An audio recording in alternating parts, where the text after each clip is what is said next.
Yale ni golimanya kantebu na World Radio Day yenga kibona otokanyara kwinyara ogo cyake ogwekireti ensengi mekibono cyabate cyo cyake ogwetane myake myemo ijabere kego itatsiri tukuri yale roni gomotene kurwase kyombe kirgetene tabara kemanya kantebu na MCK Media Council of Kenya omotene ni yo David Omwoyo ngaro ikira na imeye Kaunti ya Kisii na gochenga asobwamo asogochenga litukeli kakati ya barali abali bekirana asensemejo negochenga kicho banyara kurobo semo goshia sabarali abali barenga abakoro aneba chagitogura lya semyaka ya maiga asongoro Gusii kwanekena ngobwatana na bale asobwamo na barali bali bagochaka bone likonyara kwa ne kibuna ngwikira ni bale na korali ya mangana asenchire bonete asokobwate chimbwa chiria chiganeri umulikeito mirdedi mumaji na ikira na sensemejo sobagani ya moime mu chobosonga somo jigo bakokorekana na gotwaliga roboti rokubwatia Redio ne yamoye chinchira chobwereri bwa mangana imense ase redio yalenge ntangani aso mwaka bweriwe yamo chimikianda emerongebere na nye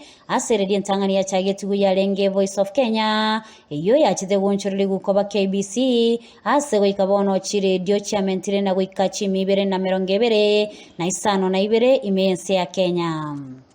Buna enchere ya moyo kunyura litikolie redio ensengimani gobono abalikikurwa orogongorwa Gusii banyorera libagali abene eliogo chengera litukeli imeyo mabogani oyomo imeye Kaunti ya Kisii ase gati ya bali abaikirana ngamone kyombegia Media Council of Kenya amona baliki abanyangongo bali bakolete oburalia ase amatuko amagega nigo omoteneri ase kyombegia Media Council of Kenya David Omwoyo akwanera ogokina wensemo ye redio yoboralia ase okomentekana gwechi bitaseni yoboralia imense ya Kenya ase asabire abaralia bamaiga kubwata okoboko abwe bagokina bono ase okoba obosemia.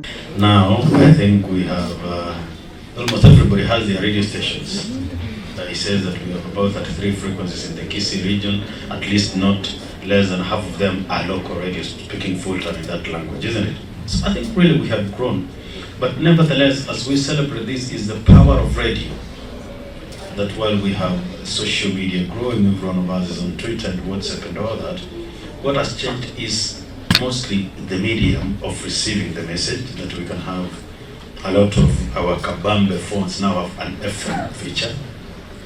That while you sit in the car, we have an FM feature in the car.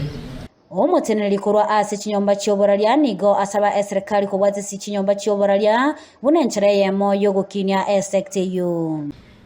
I call the government to support radio sustainability. In Kenya, radio stations, both big and small, play an important role in providing local news, promoting cultural diversity, and fostering a sense of community. They serve as a platform for dialogue, sharing stories, and connecting people from all walks of life. However, sustaining radio operations in Kenya today and in this digital environment requires heavy investment and support. We urge the government to recognize the significance of radio and allocate resources towards its growth and development. This support can come in various forms, such as providing funding opportunities, reducing regulatory burdens, working with the industry to develop spectrum management strategies that meet the need of broadcasters.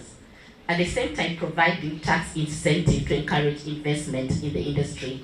And lastly, creating a sustainable business environment. Fredo bachi no yomo bwabaralia balenge o samatuko amagega na wikira bono igani garoro ase emirimeyo ase bono asabire abaralia gokora obutukibwa ime chinga kibagokora emegano yabo. Newspaper space, there were columns and it has to be like 3 inches, you know, the size of the advert. If it comes like 3.1 inches, they don't place it in the papers. So time has changed, things have happened, and now you have to literally beg the corporate world to give you advertising. Reporter ya Ndizi TV, ile Mildred Momanye.